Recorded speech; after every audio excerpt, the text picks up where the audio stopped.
بسم اللہ الرحمن الرحیم۔ السلام علیکم معزز طلبہ کرام، آپ سب کیسے ہیں؟ آج ہم نور الانوار کے سبق نمبر 258 کو پڑھیں گے۔ آج کے ہمارے سبق کا عنوان ہے دوسرا اعتراض۔ در حقیقت ہم نے جو اصول پر اور قاعدے پر اعتراضات اور ان کے جوابات شروع کیے ہیں ان میں سے دوسرا ہے، ورنہ ضمناً بیچ میں اور کئی اعتراضات، سوال مقدر وغیرہ کے جوابات وہ آ رہے ہیں۔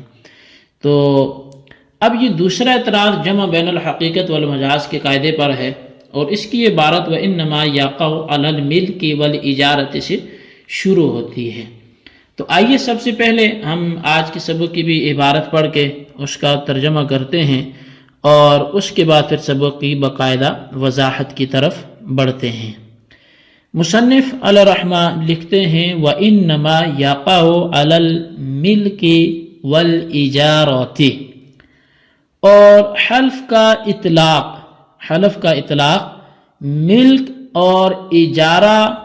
والے گھر میں داخل ہونے سے ہو جائے گا۔ وَالدُّخُولِ حافيا أو متناعلا فيما إذا حلف لا يضع قدمه في دار فلان، یعنی کہ حلف واقع ہوگی ملکیت والے گھر پر اور اجارے والے گھر پر، اور جوتا پہن کے داخل ہونے پر یا ننگے پاؤں داخل ہونے پر، اس صورت میں کہ جب اس نے یہ قسم کھائی ہو کہ وہ اپنا قدم فلاں کے گھر میں نہیں رکھے گا۔ کہتے ہیں جواب سوال آخر، یہ دوسرے سوال کا جواب ہے۔ تقریرہ انہ اذا حلف شخص لا یضع قدمہ فی دار فلان، اس سوال کی تقریر اور اس کی وضاحت وجہ ہے کہ جب کسی شخص نے یہ حلف لیا، یہ قسم کھائی کہ وہ اپنا قدم فلاں کے گھر میں نہیں رکھے گا، فَإِنَّ حَقِيقَةَ وَضْعِ الْقَدَمِ فِي الدَّارِ أَن يَكُونَ حَافِيًا وَمَجَازُهُ أَن يَكُونَ مُتَنَاعِلًا، تو پس بے شک قدم رکھنے کی حقیقت وہ یہ ہے کہ گھر میں قدم رکھنے کی حقیقت یہ ہے کہ وہ ننگے پاؤں ہو، اور گھر میں قدم رکھنے کا مجاز یہ ہے کہ وہ جوتا پہنے ہوئے ہو۔ وَقَدْ قُلْتُمْ انہ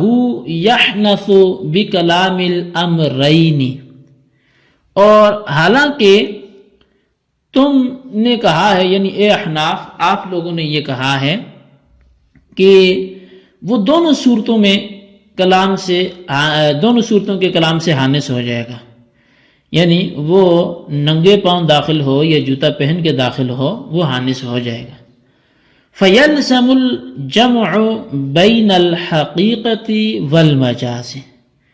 تو پس حقیقت اور مجاز کے درمیان جمع کرنا لازم آتا ہے۔ وَأَيْضًا أَنَّ حَقِيقَةَ دَارِ فُلَانٍ أَن تَكُونَ بِطَرِيقِ الْمِلْكِ لَهُ، اور یہ بھی ہے کہ فلاں کے گھر کی حقیقت وہ یہ ہے کہ فلاں گھر اس فلاں کی ملک میں ہو۔ وَمَجَازُهُ أَن يَكُونَ بِطَرِيقِ الْإِجَارَةِ وَالْعَارِيَةِ لَهُ، اور گھر کا فلاں کا ہونا اس میں مجاز یہ ہے کہ وہ فلاں کا گھر، فلاں کے پاس وہ گھر عاریتاً ہے یا اجارے کے طور پہ ہے، رینٹ دیتا ہے۔ وَقَدْ قُلْتُمْ أَنَّهُ يَحْنَثُ بِكَلَامِ الْأَمْرَيْنِ، اور حالانکہ اے احناف آپ نے یہ کہا ہے کہ وہ شخص، وہ حالف، وہ قسم کھانے والا دونوں صورتوں میں حانث ہوگا، گھر فلاں کا عاریتاً ہو، کرائے پر ہو، یا پھر اس کا اپنی ملک میں ہو۔ فَيَلْزَمُ الْجَمْعُ بَيْنَ الْحَقِيقَةِ وَالْمَجَازِ مِنْ وَجْهٍ آخر، تو پس حقیقت اور مجاز کا جمع کرنا ایک دوسرے طور پر بھی لازم آ گیا ہے۔ جی طلبہ کرام، یہ ہمارے آج کے سبق کی عبارت اور اس کا ترجمہ تھا جو آپ نے سماعت کیا۔ اب آئیے اس کی جو وضاحت بنتی ہے ہم اس طرف بڑھتے ہیں اور اس اعتراض کو سمجھنے کی کوشش کرتے ہیں۔ آج کے سبق میں ہم نے ویسے یہ اعتراض ہی پڑھنا ہے اور اس کا جواب ہم آئندہ سبق سے انشاءاللہ وہ سنیں گے، تو ابھی اسی کی وضاحت کرتے ہیں کہ یہ کیا اعتراض ہو رہا ہے۔ اس عبارت میں دراصل مذکورہ قاعدے وہی جمع بین الحقیقت والمجاز، ہمارے ہاں یہ ناجائز ہے، احناف کے ہاں، تو اسی پر دوسرا اعتراض کیا گیا ہے۔ اور اس کا حاصل یہ ہے کہ اگر کسی نے قسم کھائی اور یہ کہا واللہ لا اضع قدمی فی دار خالد، کہ اللہ کی قسم میں اپنا قدم خالد کے گھر میں نہیں رکھوں گا، پھر یہ شخص اگر خالد کے گھر میں ننگے پاؤں داخل ہوا تو بھی حانث ہو جائے گا، یعنی اس کی قسم ٹوٹ جائے گی، کفارہ بھی دے، گناہگار بھی ہوا۔ اور اگر جوتے پہن کر داخل ہوا تو بھی حانث ہو جائے گا، حالانکہ اس صورت میں جمع بین الحقیقت والمجاز لازمات ہے، یعنی حقیقت اور مجاز کا جمع کرنا لازمات ہے۔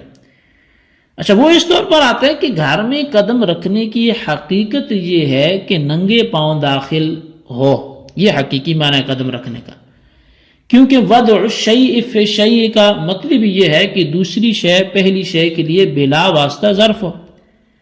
اور یہ اسی وقت ہوگا جب کہ دار کو قدم کے لیے بلا واسطہ ظرف بنایا جائے، اور بلا واسطہ ظرف بنانا اس وقت متحقق ہوگا جب کہ ننگے پاؤں گھر میں داخل ہونا پایا جائے۔ بہرحال